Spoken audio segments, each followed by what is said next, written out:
नमस्ते, मेरा नाम है दीक्षा ठाकुर और आप मुझे देख रहे हैं श्री विश्वनाथ IAS एकेडमी सोलन से। जैसे कि आपको पता है कि हम पटवारी को लेकर जो है वो क्वेश्चन की सीरीज़ चला रहे हैं, जिसमें हम आज डिस्कस करने वाले हैं पार्ट 4। तो आइए शुरू करते हैं इस वीडियो को, चलते हैं अपने फर्स्ट क्वेश्चन के ऊपर। पहला क्वेश्चन जो है वो क्या कहता है? पहला क्वेश्चन जो है वो ये कह रहा है स्टेटमेंट बेसिस पे क्वेश्चन है, इसमें 4 स्टेटमेंट्स हैं। तो आपको बताना क्या है कि इनमें से कौन सी स्टेटमेंट जो है वो हमारी करेक्ट है। करेक्ट स्टेटमेंट जो है वो आपको बतानी है। पहली स्टेटमेंट है कि राजा वीरभद्र सिंह हिमाचल प्रदेश के दूसरे मुख्यमंत्री थे। पहली स्टेटमेंट ये है। सेकंड है शांता कुमार 2 बार हिमाचल प्रदेश के मुख्यमंत्री रहे।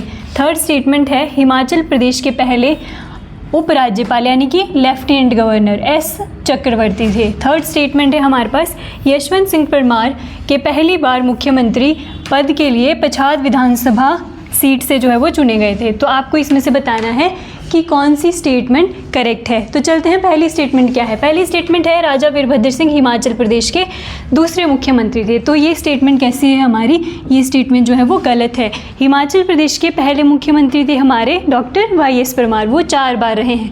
उनके बाद जो नेक्स्ट हमारे सेकंड जो chief minister of Himachal Pradesh थे वो थे हमारे रामलाल ठाकुर जी, जो जुब्बल कोटखाई से थे। तो ये स्टेटमेंट कैसा हो जाता है हमारा? गलत हो जाता है। दूसरा स्टेटमेंट क्या है कि शांता कुमार 2 बार हिमाचल प्रदेश के मुख्यमंत्री रहे।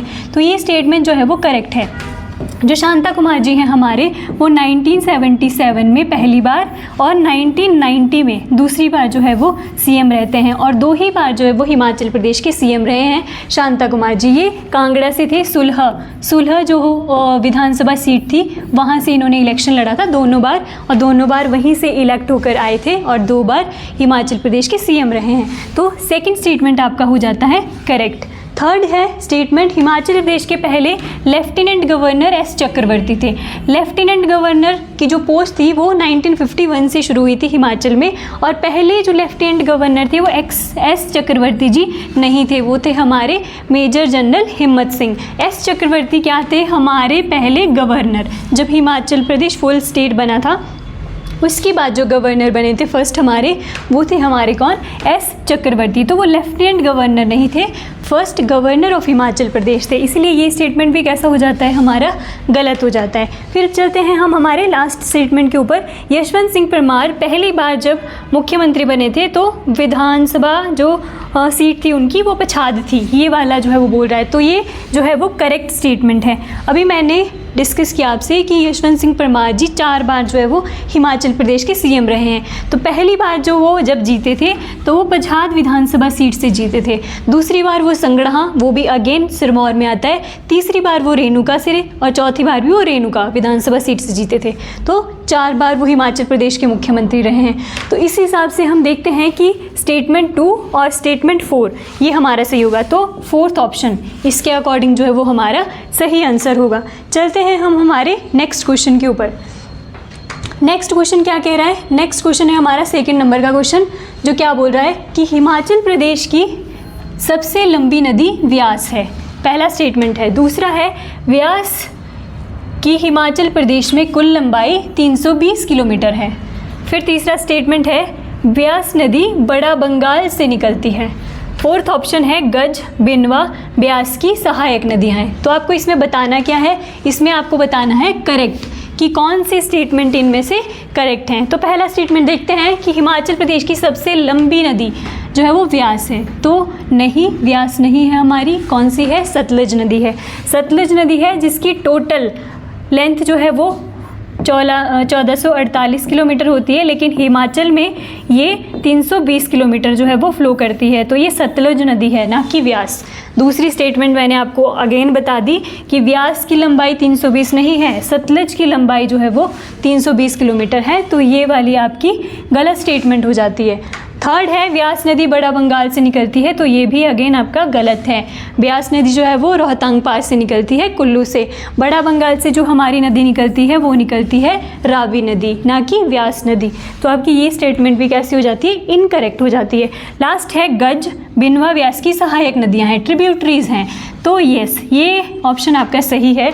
जो गज है और बिनवा है वो व्यास की ही कैसी हैं? सहायक नदियाँ हैं। तो इसके अकॉर्डिंग आपका करेक्ट स्टेटमेंट पूछा है इसमें, तो ओनली 4 जो है वो आपका करेक्ट स्टेटमेंट हो जाएगा। फिर चलते हैं हम नेक्स्ट अपने थर्ड क्वेश्चन पे।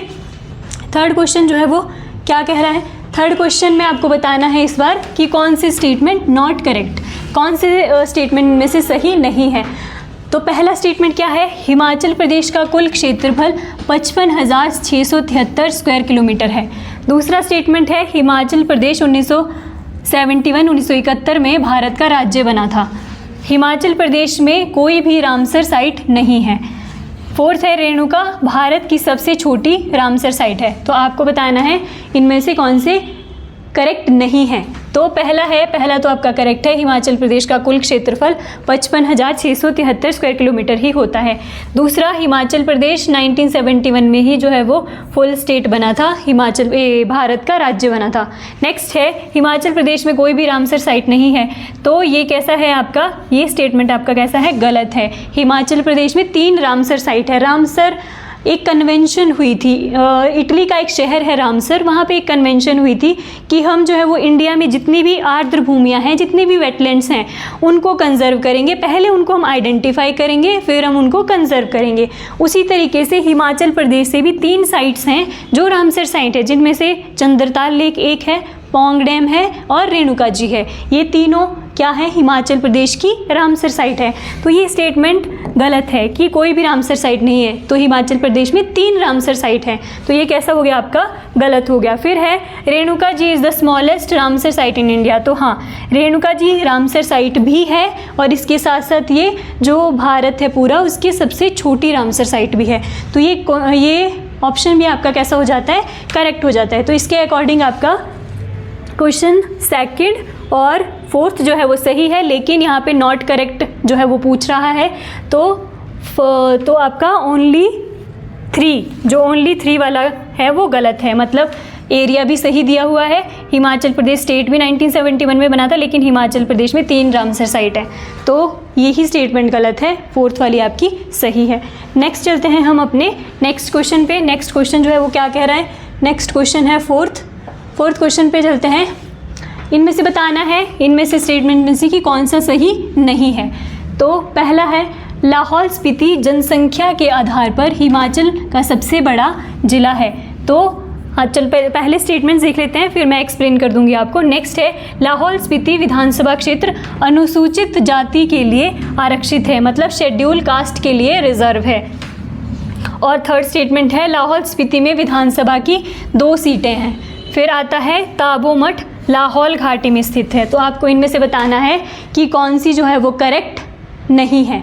तो पहला है लाहौल स्पीति जनसंख्या के आधार पर, तो नहीं, जनसंख्या के आधार पर यानी कि पॉपुलेशन के आधार पर नहीं है। पॉपुलेशन अगर देखते हैं हम लाहौल स्पीति की तो 31,528 है, इतने ही पॉपुलेशन है लाहौल स्पीति की। जबकि हम कांगड़ा की देखें तो 15,10,000 के आसपास जो है वो कांगड़ा की है। तो सबसे ज़्यादा जो पॉपुलेशन वाइज बड़ा है हमारे यहाँ पर डिस्ट्रिक्ट वो आता है कांगड़ा, ना कि लाहौल स्पीति। लाहौल स्पीति आता है एरिया वाइज हिमाचल प्रदेश का सबसे बड़ा डिस्ट्रिक्ट। तो पहली स्टेटमेंट कैसी हो जाती है हमारी, इनकरेक्ट हो जाती है। सेकंड है लाहौल स्पीति विधानसभा क्षेत्र अनुसूचित जाति के लिए आरक्षित है, शेड्यूल कास्ट के लिए नहीं, शेड्यूल ट्राइब के लिए, एसटी के लिए ये रिजर्व है, ना कि एससी के लिए। तो ये भी आपका रॉन्ग स्टेटमेंट है। सेकंड है लाहौल स्पीति में विधानसभा की 2 सीटें हैं। तो लाहौल स्पीति में विधानसभा की सिर्फ 1 सीट है जो कि रिजर्व है, एसटी के लिए 2 सीटें नहीं हैं। फिर आता है लास्ट वाला स्टेटमेंट कि ताबो मठ लाहौल घाटी में है। ताबो मठ लाहौल घाटी में नहीं है, जबकि स्पीति घाटी में है। तो ये स्टेटमेंट भी कैसा है आपका, इनकरेक्ट स्टेटमेंट है। तो आपके चारों ही स्टेटमेंट कैसे हैं, इनकरेक्ट हैं। तो हाँ जी, इनकरेक्ट ही बताना था आपको। तो सारे के सारे जो स्टेटमेंट है वो इनकरेक्ट हैं। एक्सप्लेनेशन मैंने बता दी है कि क्यों जो है वो ये स्टेटमेंट इनकरेक्ट्स हैं। नेक्स्ट जो है वो क्वेश्चन पे चलते हैं। नेक्स्ट है हमारा फिफ्थ क्वेश्चन क्या कहता है कि कौन से इसमें से आपको बताने हैं कि कौन सी सही नहीं है, इनकरेक्ट बताना है। अगेन, वाई.एस. परमार हॉर्टिकल्चर यूनिवर्सिटी की स्थापना 1985 में हुई थी, क्या ये सही है? दूसरा है चौधरी श्रवण एग्रीकल्चर यूनिवर्सिटी क्या हमारी शिमला में है, क्या ये स्टेटमेंट सही है? फिर है आपका थर्ड, हिमाचल प्रदेश जो यूनिवर्सिटी शिमला है वो 1970 में बनाई गई थी। और लास्ट स्टेटमेंट क्या है, हिमाचल प्रदेश में NIT हमीरपुर में जो है वो स्थित है। तो पहली स्टेटमेंट देखते हैं, वाई.एस. परमार हॉर्टिकल्चर यूनिवर्सिटी की स्थापना 1985 में हुई थी, तो ये स्टेटमेंट आपका करेक्ट है। 1985 में ही इसकी स्थापना हुई थी। और चौधरी श्रवण सिंह एग्रीकल्चर यूनिवर्सिटी, ये शिमला में नहीं है, ये पालमपुर में है, जिसको हम हिमाचल प्रदेश एग्रीकल्चर यूनिवर्सिटी बोलते हैं। वो बनी थी आपकी, ये बनी कब थी आपकी 1978 में, लेकिन ये शिमला में नहीं है, ये पालमपुर में है। तो ये स्टेटमेंट कैसा है आपका, रॉन्ग स्टेटमेंट है। फिर है हिमाचल प्रदेश जो यूनिवर्सिटी है वो शिमला में है, जो बनी थी आपकी 1970 में। ये आंसर मतलब ये ऑप्शन करेक्ट है। और हिमाचल प्रदेश में जो NIT है वो अगेन हमीरपुर में है, तो ये वाला ऑप्शन भी आपका कैसा है, करेक्ट है। तो इनमें से सिर्फ जो थर्ड है वो इनकरेक्ट है, और पूछा भी हमारे से इनकरेक्ट ही है। तो हाँ, इनकरेक्ट ही पूछा है, तो इसमें ओनली सेकंड जो है वो हमारा इनकरेक्ट होगा। तो ओनली सेकंड जो है वो इनकरेक्ट है, बाकी सारी की सारे जो स्टेटमेंट है इसमें वो करेक्ट हैं। नेक्स्ट चलते हैं अगेन नेक्स्ट क्वेश्चन पे। क्या कह रहा है कि निम्नलिखित में से कौन से कथन सही नहीं है, नॉट करेक्ट बताना है। शिमला जिले में विधानसभा की 10 सीटें हैं, क्या ये सही है। दूसरा ऑप्शन क्या कह रहा है, शिकारी देवी मंदिर कांगड़ा में स्थित है, क्या ये सही है। कुल्लू का आदि ब्रह्मा मंदिर पैगोडा शैली में बना है। नेक्स्ट है मणिमहेश यात्रा अप्रैल में किन्नौर में शुरू होती है। तो पहला जो स्टेटमेंट है उस पर देखते हैं कि शिमला ज़िले में विधानसभा की 10 सीटें हैं, तो नहीं, शिमला में जो है वो विधानसभा की सीटें हैं हमारी 8। मैं बता देती हूँ, आपकी कांगड़ा में आती है सबसे ज़्यादा 15, फिर है मंडी में आती है आपकी 10, फिर है शिमला में आती है आपकी 8, फिर है आपका सोलन में 5, सिरमौर में 5, बिलासपुर में 4, कुल्लू में 5, और चंबा में 5, और किन्नौर में 1, लाहौल स्पीति में 1। इसके अलावा जो बच गया होगा उसमें भी 5 ही होगी, ठीक है। लेकिन यहाँ पे पहला स्टेटमेंट जो है वो बोल रहा है कि शिमला में 10 है, तो शिमला में 10 नहीं है, शिमला में विधानसभा की 8 सीटें हैं, 10 नहीं है, तो ये स्टेटमेंट हमारा रॉन्ग हो जाएगा। नेक्स्ट है शिकारी देवी मंदिर कांगड़ा में है, तो शिकारी देवी मंदिर भी है और शिकारी देवी वाइल्ड लाइफ सेंचुरी भी है, जो हमारी मंडी में पड़ती है, कांगड़ा में नहीं है, ये मंडी में है, तो ये भी आपका गलत होगा। और करंट अफेयर में भी कुछ टाइम पहले ये था, क्योंकि जो शिकारी देवी वाइल्ड लाइफ सेंचुरी है उसका आसपास का जो एरिया है वो इको सेंसिटिव जोन जो है वो डिक्लेयर किया गया है, तो ये न्यूज़ में भी था। तो यहाँ पे आप देख लेना, जो शिकारी देवी है वो कांगड़ा में नहीं है, मंडी में है, तो ये स्टेटमेंट हमारा रॉन्ग हो जाएगा। कुल्लू में जो आदि ब्रह्मा टेम्पल है वो पैगोडा शैली में है, तो यस ये करेक्ट है। पैगोडा शैली में आपने बहुत फेमस टेम्पल सुना होगा कुल्लू का, जो हिडिंबा माता का मंदिर है वो पैगोडा शैली में है, तो वो सबको पता है। लेकिन जो कुल्लू में आदि ब्रह्मा टेम्पल है वो भी कैसा होता है, हमारा पैगोडा शैली में ही बना है, तो ये स्टेटमेंट हमारा करेक्ट हो जाता है। तो और नेक्स्ट जो लास्ट वाला स्टेटमेंट है वो क्या बोल रहा है कि मणिमहेश यात्रा अप्रैल में किन्नौर में होती है। पहली बात तो मणिमहेश यात्रा किन्नौर में नहीं होती, ये होती है हमारी चंबा में, तो ये वाला स्टेटमेंट भी कैसा हो जाएगा, हमारा इनकरेक्ट जो है वो हो जाएगा। तो इनकरेक्ट ही पूछ रहा है इसमें, तो फर्स्ट हमारा इनकरेक्ट हो गया, सेकेंड इनकरेक्ट, और फोर्थ जो है वो इनकरेक्ट जो है वो हो गया, थर्ड तो हमारा सही था। तो फर्स्ट, सेकेंड और फोर्थ ये हमारे कैसे थे, इनकरेक्ट जो थे वो स्टेटमेंट थे। नेक्स्ट क्वेश्चन पे जो है वो चलते हैं। नेक्स्ट क्वेश्चन जो है वो क्या कह रहा है, 7th है, राज्यसभा का पदेन सभापति कौन होता है। देखो अभी जो है वो हमारे वाइस प्रेसिडेंट ऑफ इंडिया अभी इलेक्ट हुए हैं, तो मैंने कुछ क्वेश्चन जो है वो उनके ऊपर जो है वो बनाए हुए हैं, तो आप इनको देख सकते हो। जो क्वेश्चन है वो वाइस प्रेसिडेंट से ही रिलेटेड मैंने कुछ क्वेश्चन ऐड किए हैं। तो पहला क्वेश्चन है, राज्यसभा का पदेन सभापति कौन होता है। तो प्रेसिडेंट होते हैं, वाइस प्रेसिडेंट होते हैं, प्राइम मिनिस्टर होते हैं, स्पीकर ऑफ लोकसभा होते हैं, तो कौन होता है हमारा, वाइस प्रेसिडेंट ऑफ इंडिया जो है वो होते हैं।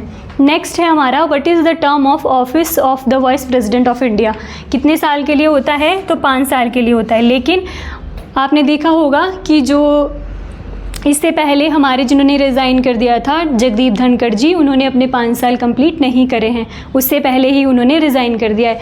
तो 5 साल तो जनरली 5 साल लिखा जाता है, लेकिन अगर वो रिज़ाइन करते हैं तो 5 साल से पहले भी उनका टेन्योर जो है वो मतलब ख़त्म जो है वो हो जाता है, ठीक है। तो इसका आंसर जो होगा वो हमारा बी ऑप्शन होगा कि उनका टेन्योर जो है वो 5 साल का होता है।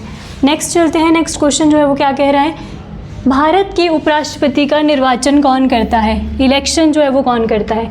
ओनली लोकसभा करता है या ओनली राज्यसभा या member of both houses of parliament या फिर डी भारत के नागरिक? तो कौन करते हैं? हमारे member of both the houses of parliament, संसद के दोनों सदनों के सदस्य, इलेक्टेड मेंबर भी और नॉमिनेटेड मेंबर भी, ये दोनों मेंबर क्या करते हैं? वाइस प्रेसिडेंट के इलेक्शन में पार्टिसिपेट करते हैं और यही जो है वो हमारे वाइस प्रेसिडेंट को इलेक्ट करते हैं। तो इसका सही ऑप्शन हो जाएगा हमारा सी ऑप्शन। नेक्स्ट है what is the minimum age to become the vice president of India? Bharat का उपराष्ट्रपति बनने के लिए न्यूनतम आयु कितनी होनी चाहिए? तो हमारी कितनी होनी चाहिए? 25 वर्ष, 30 वर्ष, 35 वर्ष या 40 वर्ष? तो 35 वर्ष जो है वो होनी चाहिए। 25 वर्ष होती है हमारी लोकसभा के लिए और विधानसभा के लिए, 30 साल होती है हमारी राज्यसभा के लिए, 35 साल होती है वाइस प्रेसिडेंट के लिए और गवर्नर के लिए। ठीक है, तो इसका सही आंसर जो आपका होगा वो होगा कि 35 इयर्स जो है वो मिनिमम एज चाहिए वाइस प्रेसिडेंट बनने के लिए। नेक्स्ट जो है वो 11th क्वेश्चन क्या कह रहा है कि भारतीय संविधान में कौन सा आर्टिकल वाइस प्रेसिडेंट से रिलेटेड है? Article 52, article 63, article 76, article 80। तो आर्टिकल 63 जो है वो रिलेटेड है हमारा वाइस प्रेसिडेंट से। आर्टिकल 52 रिलेटेड है कि भारत के लिए एक राष्ट्रपति होगा, प्रेसिडेंट से रिलेटेड है। और 76 जो है वो आपका रिलेटेड है महान्यायवादी से, भारत का जो अटॉर्नी जनरल ऑफ इंडिया है उससे रिलेटेड होता है आपका आर्टिकल 76। नेक्स्ट क्वेश्चन देखते हैं, राष्ट्रपति की अनुपस्थिति में उसके कार्य कौन करता है? अगर प्रेसिडेंट ना हो तो उसके काम कौन करता है? चीफ जस्टिस ऑफ इंडिया करते हैं, प्राइम मिनिस्टर्स करते हैं और वाइस प्रेसिडेंट करते हैं या फिर लोकसभा के स्पीकर करते हैं? तो कौन करता है? हमारा वाइस प्रेसिडेंट ऑफ इंडिया जो है वो उनका काम करता है। एक्चुअल में जो वाइस प्रेसिडेंट ऑफ इंडिया हैं हमारे देश के उपराष्ट्रपति होते हैं, उनके दो ही काम होते हैं, या तो वो राज्यसभा के चेयरमैन होते हैं या फिर अगर प्रेसिडेंट ना हो तो उनकी जगह पे वो प्रेसिडेंट के काम करते हैं। और जो वाइस प्रेसिडेंट ऑफ इंडिया होते हैं उनको सैलरी भी किसके लिए मिलती है कि वो चेयरमैन होते हैं हमारे राज्यसभा के लिए। तो इस क्वेश्चन का सही आंसर होगा हमारा vice president of India. Next भी चलते हैं क्वेश्चन नंबर 13 पे। क्वेश्चन नंबर 13 क्या कहता है कि उपराष्ट्रपति को कैसे हटाया जा सकता है? तो ऑप्शन है हमारे कि सुप्रीम कोर्ट के द्वारा हटाया जा सकता है, या अगर वो रिज़ाइन कर दे फिर हटाया जा सकता है, या by a resolution of the Rajya Sabha passed by a majority and agreed to by the Lok Sabha, Rajya Sabha में बहुमत से पारित और लोकसभा द्वारा सहमति से प्रस्ताव द्वारा। तो यही इसका आंसर होगा। जो अगर हमने हमारे प्रेसिडेंट को हटाना हो तो उनको हटाने से रिलेटेड जो बिल आता है वो कोई से भी हाउस में आ सकता है, लेकिन अगर आपने वाइस प्रेसिडेंट ऑफ इंडिया को हटाना है तो उनके लिए आपको बिल कहाँ से? राज्यसभा से जो है वो शुरू करना होगा। तो इसीलिए आपका जो ऑप्शन होगा करेक्ट वो आपका डी ऑप्शन होगा कि राज्यसभा से बहुमत से पारित होगा और लोकसभा भी उस पर अपनी सहमति दे दे तो फिर वाइस प्रेसिडेंट को हटाया जा सकता है। तो इसके अकॉर्डिंग, इस क्वेश्चन के अकॉर्डिंग आंसर जो है वो आपका डी ऑप्शन होगा। फिर नेक्स्ट चलते हैं कि कौन जो है वो भारत के 15वें उपराष्ट्रपति बने हैं? जगदीप धनखड़ जी बने हैं, सीपी राधाकृष्णन बने हैं, या बी सुदर्शन रेड्डी जो है वो बने हैं, या वेंकैया नायडू जो है वो बने हैं? तो अभी जो है वो बने हैं, तो कौन बने हैं? हमारे सीपी राधाकृष्णन। इनके बारे में याद रखना कि ये अभी वाइस प्रेसिडेंट तो हमारे बने हैं, लेकिन इससे पहले ये क्या थे? महाराष्ट्र के गवर्नर भी जो है ये थे, महाराष्ट्र के गवर्नर थे, लेकिन अब क्या हो गए हैं? हमारे देश के वाइस प्रेसिडेंट जो है वो बन चुके हैं। दूसरा ऑप्शन देख लो, ये वेंकैया नायडू, ये तो इनको बताती हूँ। अच्छा, पहले ये जो जगदीप धनखड़ जी थे इन्होंने तो रिज़ाइन कर दिया था, लेकिन इससे पहले कौन थे हमारे? इससे जगदीप धनखड़ जी से पहले हमारे वेंकैया नायडू थे। लेकिन अभी कौन है हमारे? अभी के पूछ रहे हैं तो सीपी राधाकृष्णन जी जो है वो हमारे अभी जो है वो बने हैं नए वाइस प्रेसिडेंट। नेक्स्ट पे चलते हैं। नेक्स्ट जो है वो क्या कह रहा है? क्वेश्चन 15।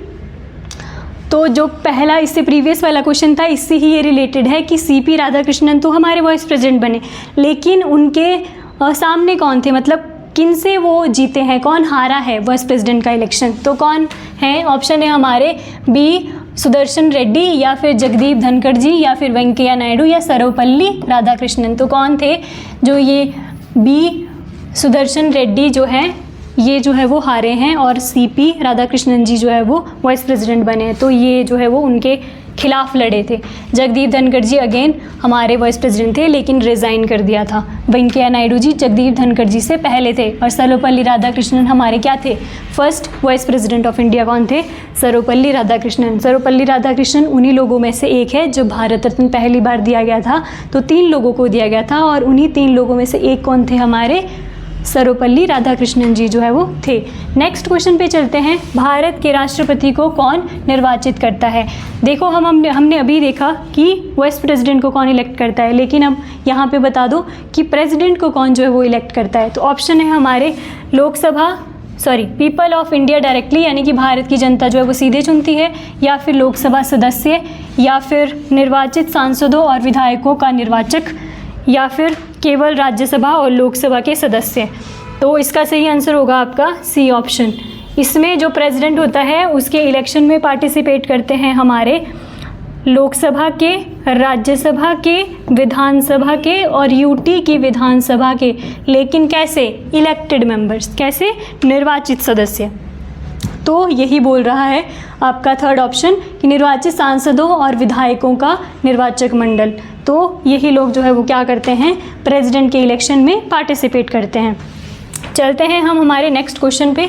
नेक्स्ट क्वेश्चन जो है वो क्या कहता है, 17th है, निम्नलिखित में से कौन सी शक्ति भारत के राष्ट्रपति के पास नहीं है, इनमें से कौन सी पावर हमारे प्रेसिडेंट ऑफ इंडिया के पास नहीं है। तो पहला है हमारा वीटो पावर नहीं है, या फिर लोकसभा को भंग करने की शक्ति नहीं है, या फिर जुडिशियल रिव्यू नहीं है, या फिर क्षमादान की शक्ति नहीं है। तो वीटो पावर तो है। वीटो पावर हमारे प्रेसिडेंट के पास 3 प्रकार की वीटो पावर होती है। पहली होती है सस्पेंशन वीटो, एब्सोल्यूट वीटो और पॉकेट वीटो। तो वीटो पावर तो 3 होती हैं, तो ये तो है। दूसरा कि लोकसभा को भंग करना, लोकसभा जो है वो टेम्पररी हाउस होता है, उसको समय से पहले भी प्रेसिडेंट जो है वो प्राइम मिनिस्टर की एडवाइस पे भंग कर सकते हैं। तो ये तो होता है, लोकसभा को जो है वो भंग कर सकते हैं। फिर आता है हमारा जुडिशियल रिव्यू, ये हमारा आर्टिकल 13 में गिवन है। ये प्रेसिडेंट की पावर नहीं होती है, ये होती है हमारी जो जुडिशियरी है, ये जुडिशियरी की पावर से रिलेटेड है, ना कि प्रेसिडेंट की पावर से। तो यही आपका जो है वो सही आंसर हो जाएगा, क्योंकि इनमें ये पूछा है कि इनमें से कौन सी प्रेसिडेंट के पास पावर नहीं है। तो जुडिशियल रिव्यू की नहीं है, जुडिशियल रिव्यू की पावर जुडिशियरी के पास है, ना कि प्रेसिडेंट के पास है। पार्डनिंग पावर, क्षमादान की शक्ति जो प्रेसिडेंट है उनकी आर्टिकल 72 में जो है वो आती है क्षमादान की शक्ति। जो प्रेसिडेंट है वो किसी भी व्यक्ति को अगर कारावास की सज़ा हुई हो उसको तक वो माफ़ कर सकते हैं, लेकिन उसके लिए बहुत सारे क्राइटेरिया को देखा जाता है। लेकिन वो क्षमादान की शक्ति लिखी किस में गई है, आर्टिकल 72 में। तो ये पावर तो प्रेसिडेंट के पास है। नेक्स्ट पे है, चलते हैं दूसरे क्वेश्चन पे, राष्ट्रपति के चुनाव से संबंधित विवादों का निपटारा। अगर डिस्प्यूट हो जाए किसके इलेक्शन में, किसके, प्रेसिडेंट के इलेक्शन में, तो कौन उसको सॉल्व करेगा, इलेक्शन कमीशन करेगा, या सुप्रीम कोर्ट ऑफ इंडिया करेगा, या पार्लियामेंट करेगी, या वाइस प्रेसिडेंट जो है वो करेंगे। तो इलेक्शन कमीशन ऑफ इंडिया क्या करता है, वो इलेक्शन तो करवाता है वो प्रेसिडेंट के, लेकिन अगर डिस्प्यूट हो गया उनके इलेक्शन में तो इलेक्शन कमीशन नहीं करता। फिर कौन करता है, हमारा supreme court of India. Supreme court of India करता है यदि प्रेसिडेंट के इलेक्शन में कोई डिस्प्यूट होता है। तो इसका सही आंसर होगा हमारा बी ऑप्शन। चलते हैं नेक्स्ट क्वेश्चन पे। क्वेश्चन नंबर 19 जो है वो क्या कहता है, क्वेश्चन नंबर 19 कहता है कि भारत में राष्ट्रपति का पद पहली बार कब बनाया गया था। तो ऑप्शन है हमारे 15 अगस्त 1947 को, 26 जनवरी 1950 को, 26 नवंबर 1949 को, 28 जनवरी 1950 को। तो ये 26 जनवरी 1950 को जब हमारा संविधान जो है वो लागू हुआ था, उसी टाइम पे क्या जो प्रेसिडेंट है उनकी पोस्ट जो है वो बनाई गई थी। तो इसका सही आंसर होगा हमारा 26 जनवरी 1950 को। नेक्स्ट है और इसका लास्ट क्वेश्चन है, ये क्या कहता है कि निम्नलिखित में से कौन सा कथन गलत है, कौन सा मतलब रॉन्ग स्टेटमेंट आपको बताना है। The president is the supreme commander of all the armed forces. तो ये तो सही होता है कि जो प्रेसिडेंट होते हैं वो सुप्रीम कमांडर होता है हमारी आर्म्ड फोर्सेस का। तो ये तो सही है। दूसरा है कि राष्ट्रपति संसद के दोनों सदनों को बुला सकते हैं। The president can summon both the houses of parliament. तो यस, ये भी कैसा है हमारा, करेक्ट है, बुला सकते हैं वो। तीसरा है आपातकाल के दौरान राष्ट्रपति मौलिक अधिकारों को निलंबित कर सकते हैं। The president can suspend fundamental rights during emergency. तो यस, ये भी सही है, जब इमरजेंसी लगती है तो हमारे फंडामेंटल राइट जो है वो सस्पेंड होते हैं 20 और 21 को छोड़कर। ठीक, तो ये भी कैसा है, करेक्ट है। The president can be re elected only once. तो ये स्टेटमेंट हमारा गलत हो जाएगा कि राष्ट्रपति केवल एक ही बार दोबारा निर्वाचित हो सकता है। तो ऐसा नहीं है, भारत में प्रेसिडेंट एक बार अगर बन गए तो वो पर्सन कितनी भी बार जो है वो प्रेसिडेंट बन सकता है, सिर्फ एक बार नहीं बन सकता। जितनी बार अगर उनको समर्थन मिलता है, उनको बनाया जाना तय होता है, तो कोई भी पर्सन कितनी भी बार जो है वो प्रेसिडेंट बन सकता है। तो आपका जो डी ऑप्शन है ये हमारा करेक्ट जो है वो आंसर हो जाएगा। तो आज के लिए इतना ही था, ये थे हमारे पटवारी के लिए मोस्ट इम्पॉर्टेंट 20 क्वेश्चंस। तो मिलते हैं आपसे नेक्स्ट वीडियो में, तब तक के लिए धन्यवाद, जय हिंद।